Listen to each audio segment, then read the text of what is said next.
समाधि शिविर गुड़गांव में हो, ऐसा हमें आशीर्वाद दीजिए।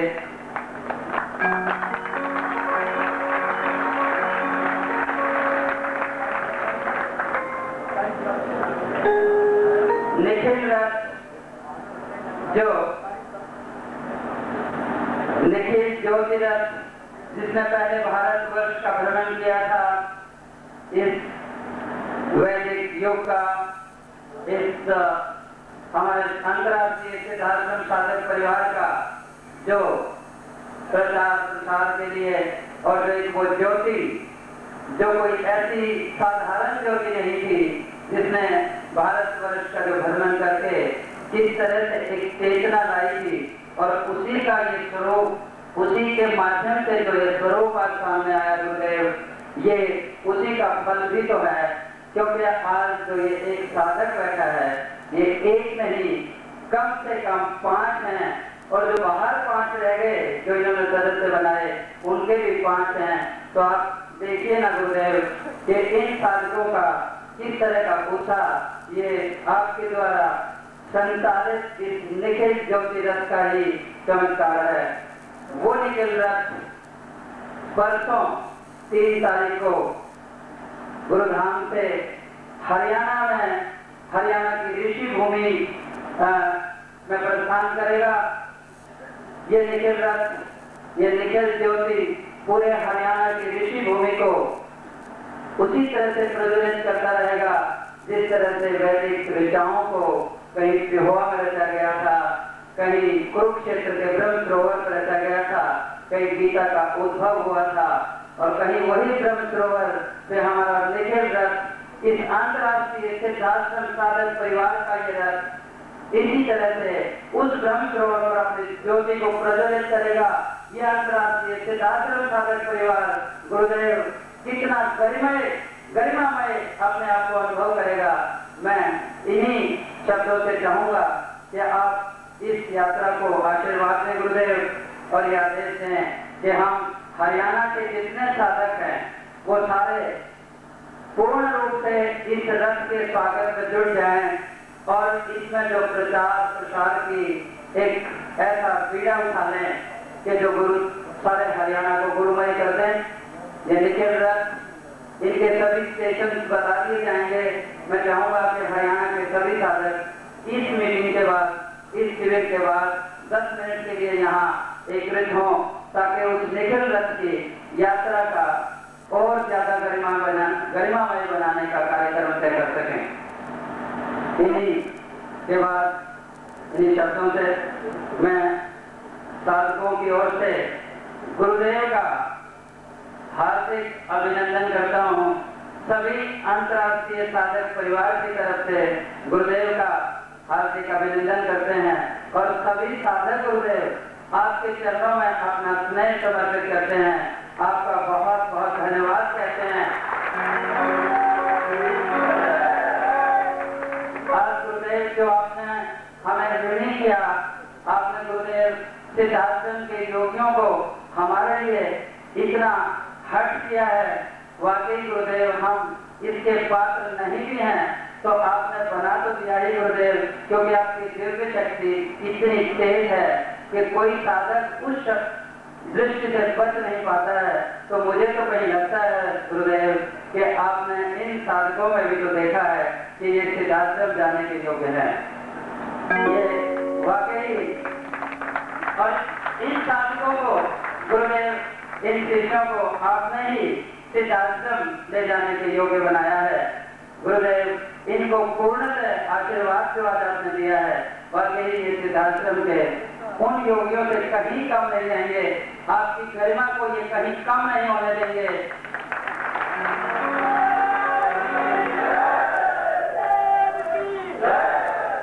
इन्हीं शब्दों के साथ, वाकई मेरे पास तो शब्द नहीं है आपके इस उल्लास का, इस उत्साह का, इस उमंग का, और गुरुदेव के इस महानतम ऐतिहासिक अद्वितीय इस प्रयोग का, इस सिद्धि का, इन्हीं शब्दों के साथ में गुरुदेव से आशीर्वाद।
अंत में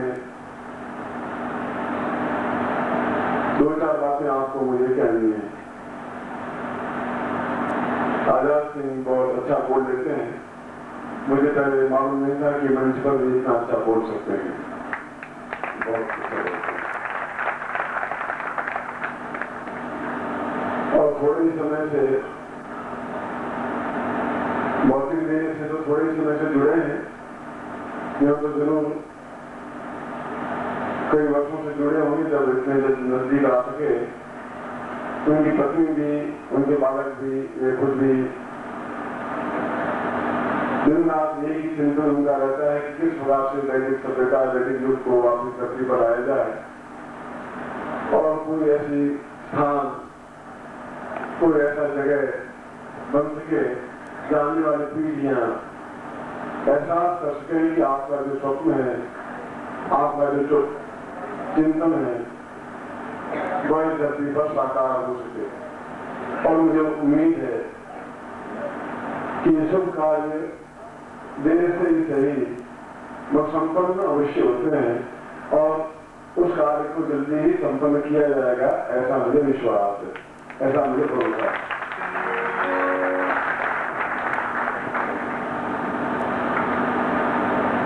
मंदिर निर्माण के लिए भी मैंने आपको पहले संकेत किया था। उस संकेत को बार बार दोहराना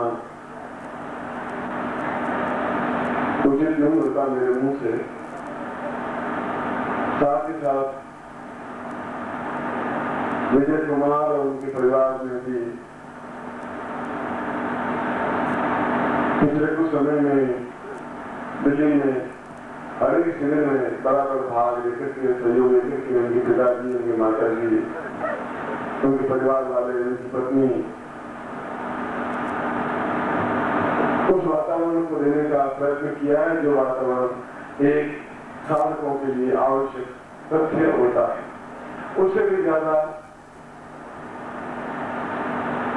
आप लोगों के बारे में चिंतन है। आज की रात्रि में मैंने कुछ प्रयोग संपन्न करवाए हैं। ब्रह्मांड वेदन प्रयोग और सूक्ष्म शरीर वायु गमन स्थिति प्रयोग।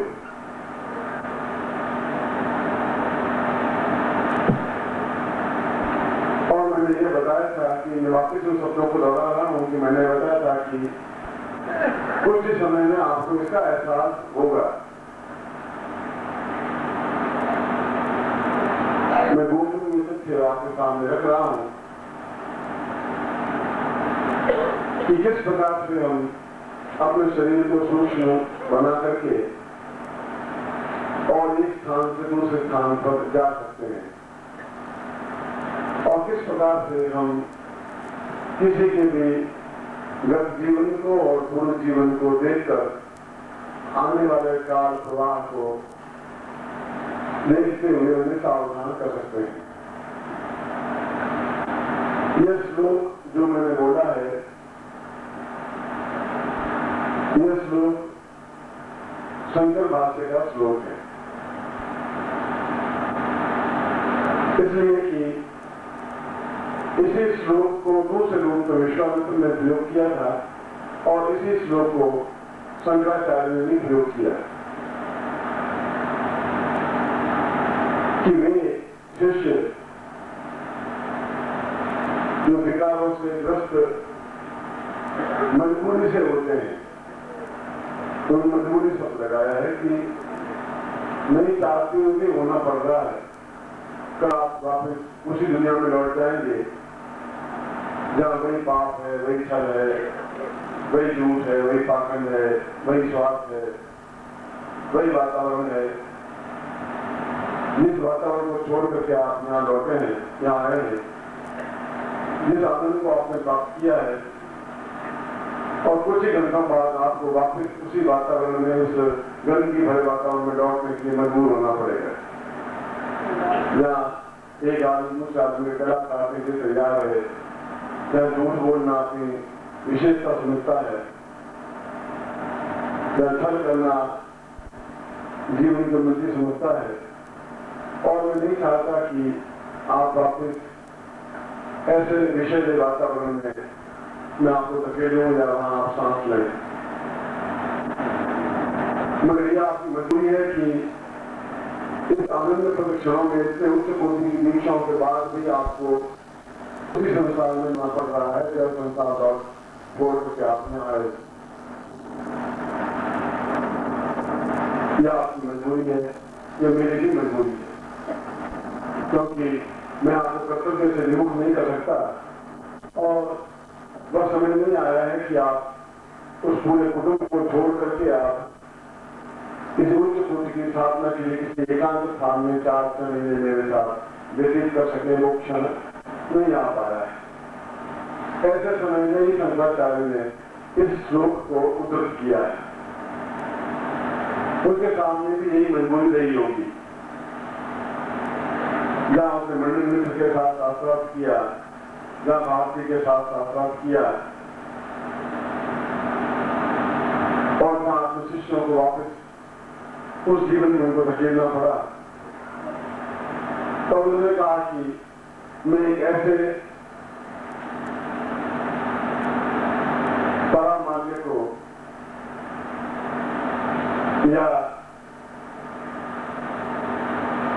एक ऐसे मान्य का निर्माण कर दूंगा जो हर क्षण उस विषय वातावरण में भी अपने आप में वे विशुद्ध इस ज्ञान के दीपक को निरंतर प्रज्वलित करते रहे, अपने अंदर चेतना युक्त बनाते रहे। बाहर से आप अपने कितना ही हो मगर अंदर पर लौ बराबर लगी रहे और आप उस क्षण को कुछ मिनटों में, कुछ मिनटों में, कुछ सेकंडों में आप देख सकें और जो कुछ साधना करवाएंगे आप अगले घंटे 2 घंटे में आप उसका अनुभव कर सकें। ये शंकराचार्य श्लोक में बताया है अपने शिष्यों को, और ऐसे वातावरण में मैं उसी श्लोक को आपके सामने उद्धृत कर रहा हूं। क्या करें ऐसे स्थिति में? और शंकराचार्य ने उस प्रकार की एक माला का निर्माण किया कि जो माला उसके हृदय को बराबर स्पर्श करती रहे और वह उस वातावरण से काटती हुई इस वातावरण में उसको बराबर निर्माण करती रहे, उसके खड़ा रख सके। और कोई चारा शंकराचार्य के पास नहीं था और कोई चारा विश्वामित्र के पास भी नहीं था। विश्वामित्र ने कहा, राम तुम्हें मुझे वापस उस दुनिया में धकेलना पड़ रहा है जहां रावण है, खरदूषण है, विभीषण है, मेघनाथ है, कुंभकर्ण है, और उन लोगों से तुम्हें सावधान लेना पड़ेगा उस तारका से और उन राक्षसों से। मगर मैं उस माले को तुम्हें दे रहा हूं जिसको राजयोग माला कहते हैं, जिसको परामाला कहते हैं, और वो माला निरंतर तुम्हारे हृदय में इस ज्ञान को मुझसे संपर्क बराबर रखेगी। हर क्षण मैं तुम्हारे पास रहूंगा और हर क्षण जो विद्या मैंने दी है उस विद्या को क्षण भी तुम्हें अलग नहीं कर पाएगी और निरंतर को उन्नति करते हुए उन दोनों स्थानों को वायुदेव गमन सिद्धि को भी और ब्रह्मांड वेदन क्रिया को भी जिस क्षण चाहे संपन्न सफल कर सकेंगे। और उस माला के माध्यम से आप दोष जीवन को, अपने जीवन को, अपने पूर्व जीवन को, अपने वर्तमान जीवन को, सामने वाले के जीवन को और जिन लोगों को भी जानना चाहें उस जीवन में सूक्ष्म शरीर में जाकर के आप इस ज्ञान को सिद्ध कर सकेंगे। वही माला विश्वामित्र ने राम को दी। यदि आपने वाल्मीकि रामायण को पढ़ा है, रामचरितमानस तो आपको 300 साल पहले लिखा गया और उनके के जमाने में, अकबर के जमाने में। और ये शंकराचार्य ने उन शिष्यों के उस मजबूरी को कि जिनको वापिस धकेलना पड़ रहा है, मगर कैसे उस विषय वातावरण से उसको अलग कर सके, क्या कवच पहनाया जाए, ऐसा क्या पहनाया जाए जीवन से मिलकर के रहे, वो संसार में रहे भी और अपने आप को निर्भर करते हुए भी ऊंचाई पर उठ सके। उसके लिए परासिद्धि साधना या राजयोग सिद्धि साधना जो मैंने संपन्न करवाई है उसको बराबर चेतना युक्त बनाए रख सके इस विषय वातावरण में। विषय इसलिए कि वही लोग हैं, वही झूठ है, वही कपट है, वही आलोचना है, वही प्रत्यालोचना है। कैसे मैं आपको उच्चारण कर सकूं? और जब आगे आप मिले, आज से महीने बाद या 2 महीने बाद, तो उसके आगे का रास्ता फिर मैं आपको कैसे गंतव्य पहुंच कर सकूं, क्योंकि फिर वापस आपको लौटना पड़ जाएगा 10 मिनट दूर, जहां मैं खैर करके आपको इस जगह लाके खड़ा किया है। उसके लिए वही माला आपके उपयोगी रह सकेगी, जहां 24 घंटे सोते समय भी और जागते समय भी उस माला को उस कपड़ों के नीचे बराबर पहले रख सकेंगे, जिसकी वजह से आपकी रक्षा हो सकेगी और आने वाले लोगों को आप निरंतर सफलता की अग्रसर कर सकेंगे और आप उन सिद्धियों को प्राप्त कर सकेंगे जो आज रात्रि को मैंने आपको दी है, वह माला आपको प्राप्त हो सकेगी और वही माला आपके लिए मैंने निर्मित की है। ये आपके लिए सौभाग्य है, ये आपके लिए उससे कोई स्थिति है।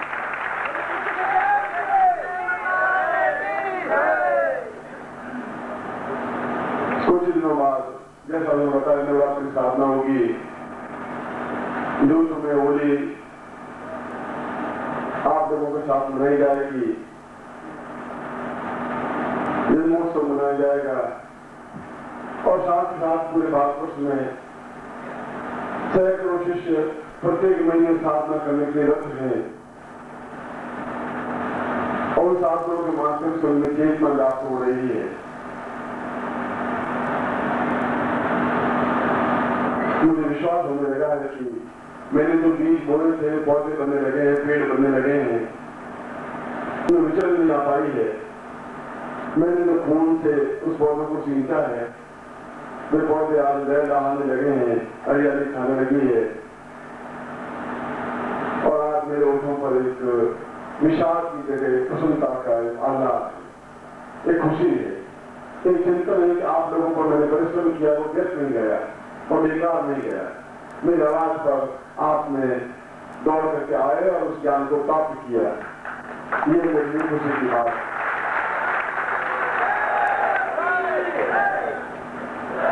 बीए पास होने और ग्रेजुएशन फेल होने में केवल 1 सेकंड का अंतर होता है। 1 सेकंड पहले मैं बीए नहीं हूँ, ग्रेजुएट नहीं हूँ। 1 सेकंड बाद अखबार में मेरा नाम रोल नंबर करता है कि तुम ग्रेजुएट में पास हो गए और मैं बीए हो गया था। न शरीर में कुछ फर्क पड़ता है, न कपड़ों में फर्क पड़ता है, मगर 1 सेकंड का समय आता है कि मैं बीए था नहीं और बीए हो गया, या मैं था नहीं या मैं पास हो गया।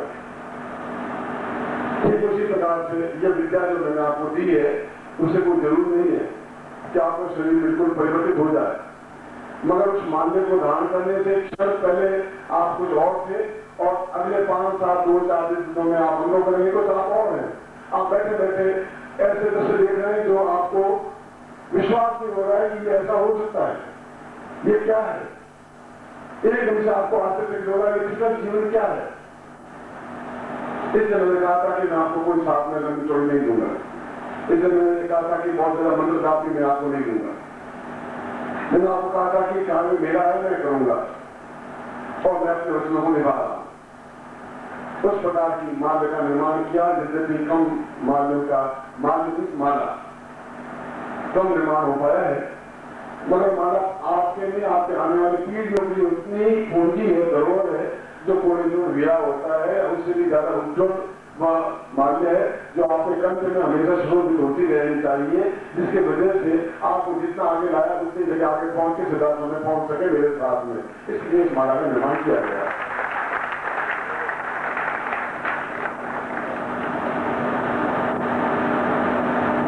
मैं आप लोगों को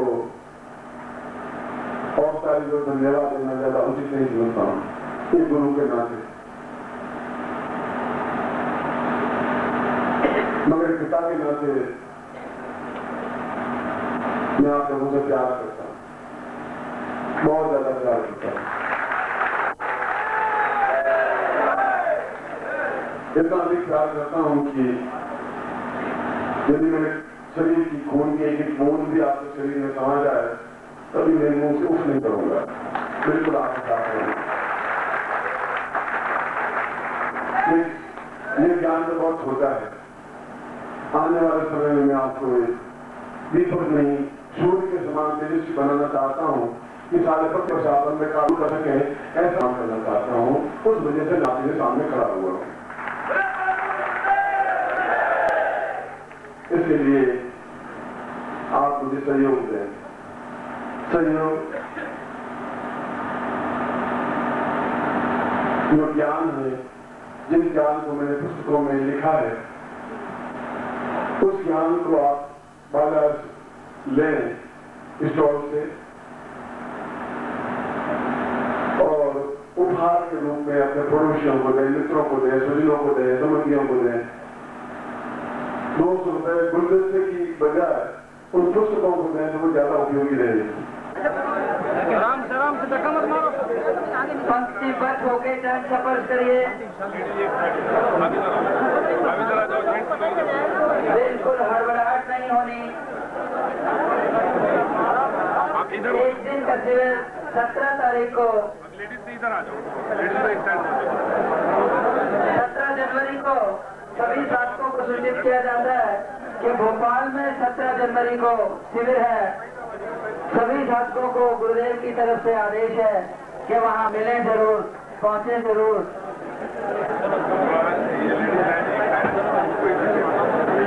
एक एक करके पंक्तिबद्ध इतने जीवन को धन्य बनाते हुए गुरुदेव के चरण स्पर्श करते हुए